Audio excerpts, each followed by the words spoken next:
Assalamualaikum warahmatullahi wabarakatuh.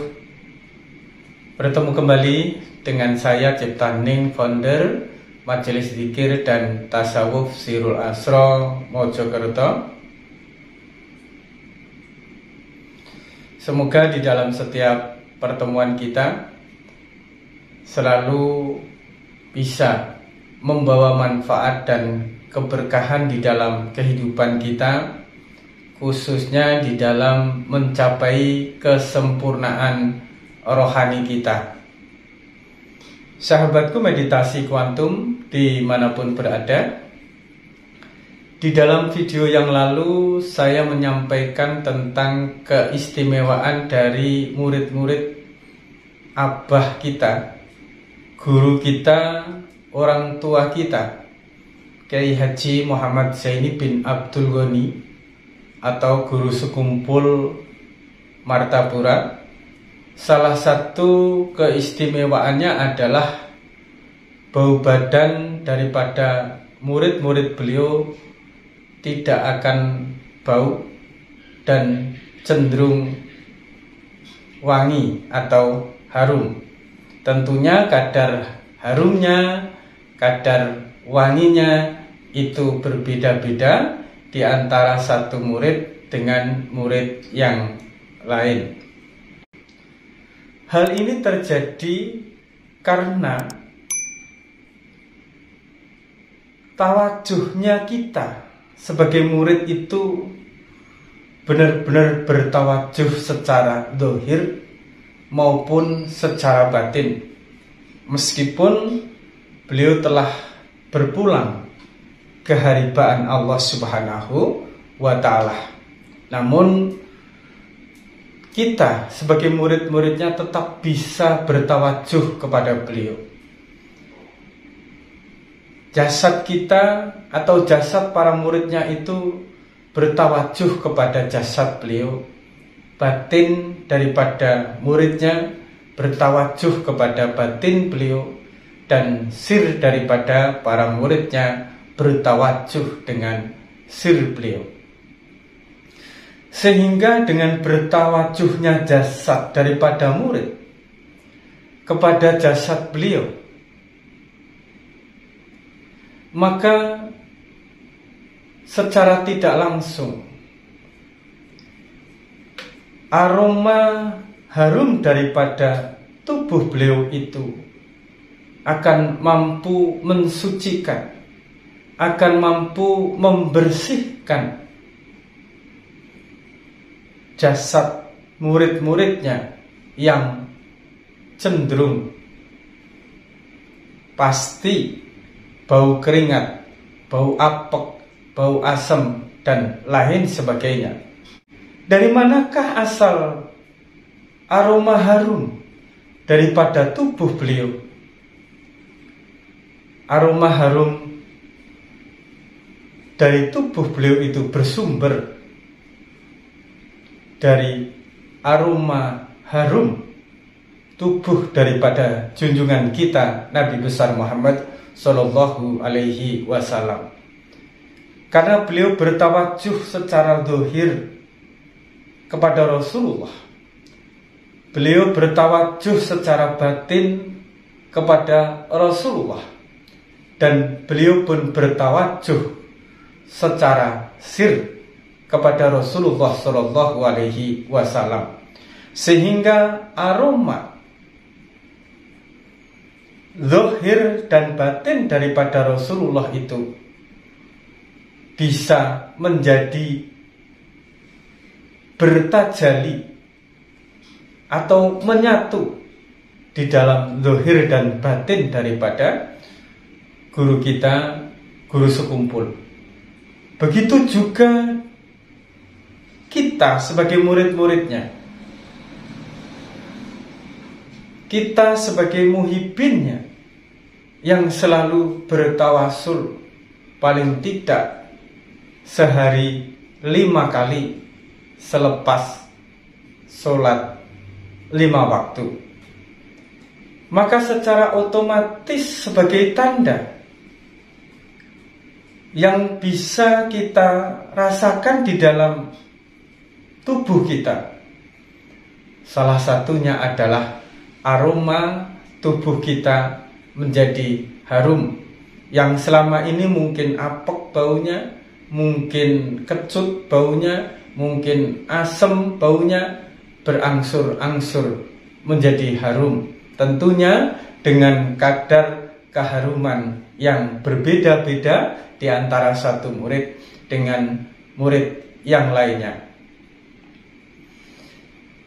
Hal ini terjadi keistimewaan yang diberikan oleh Allah kepada murid-murid daripada Abah Guru Sekumpul sebagai pertanda bahwa keilmuan beliau, sanad beliau benar-benar sambung kepada Rasulullah, kepada guru-guru, dan tentunya kepada Allah Subhanahu wa Ta'ala. Aroma secara zahir tercium oleh orang di sekitar kita. Aroma secara batin pun akan membiaskan rasa cinta, rasa mampu menerima segala keadaan dengan kadar yang sama, rasa yang mampu menerima setiap orang yang datang kepada kita, baik yang membawa kebaikan atau yang membawa keburukan, baik itu orang yang membawa manfaat atau orang yang membawa kerugian. Dengan sir yang hidup, yang selalu sambung kepada Abah Guru Sekumpul, maka kehadiran daripada seorang murid itu selalu membiaskan rasa cinta dimanapun dia berada. Setiap napasnya akan menyambungkan napas seseorang itu kepada Tuhannya, kepada guru-gurunya, kepada orang tuanya, dan kepada Rasulnya.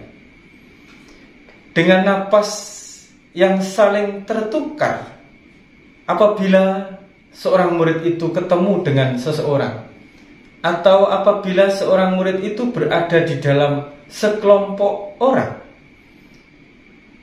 maka napas yang berisikan kesadaran, napas yang telah bertawajuh kepada guru, kepada Abah Guru Sekumpul,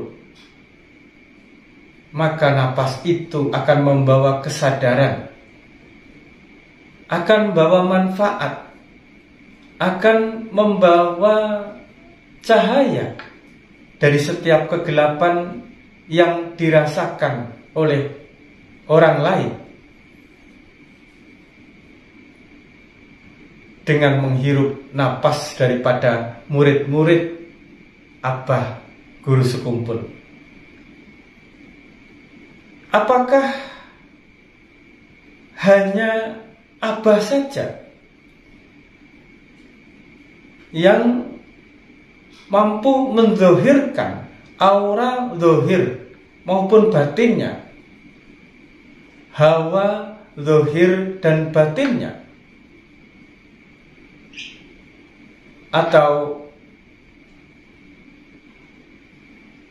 bau wewangian di dalam tubuh beliau yang zahir ke dalam murid-muridnya?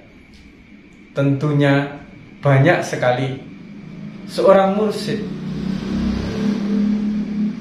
yang mampu mentawajuhkan dirinya secara zahir dan batin kepada murid-muridnya, sehingga setiap murid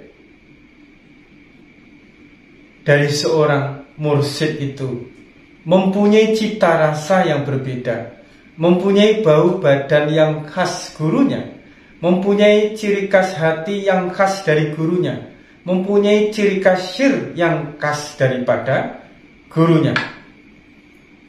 Dan ini tidak bisa diperdebatkan, tidak bisa dicari pembenaran-pembenarannya. Karena apabila kita telah bertemu dengan mursyid yang benar-benar mampu mentawajuhkan kita, yang mampu mentawajuhkan jasad kita kepada jasad beliau dan batin kita kepada batin beliau, maka kita akan mengenali setiap aura, setiap aroma dari mursyid-mursyid yang lain melalui murid-murid yang kita temui di dalam kehidupan kita. Sahabatku, meditasi kuantum, inilah salah satu tanda betapa pentingnya diri kita berguru kepada mursyid yang sanad serta keilmuannya itu sambung dan jelas, tidak mengangkat dirinya sebagai mursyid hanya bermodalkan keilmuan yang dipahami dari membaca kitab, dari membaca Google dan lain sebagainya. Namun mereka benar-benar mendapatkan amanah dari mursyid terdahulu untuk menyampaikan risalah, untuk menyampaikan, mengikatkan hati seseorang kepada guru-guru hingga kepada Rasulullah Shallallahu Alaihi Wasallam. Sahabatku, meditasi kuantum, kehidupan saya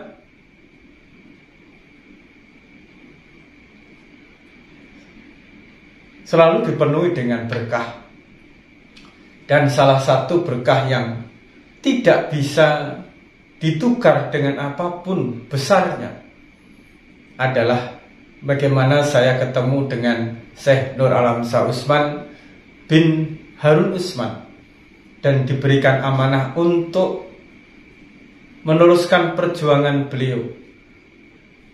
Dan tentunya dengan Syekh Nur Alam Shah Utsman bin Harun Utsman saya diperkenalkan, disambungkan, ditawajuhkan jasad saya, batin saya, rasa atau sir saya kepada Abah Guru Sekumpul.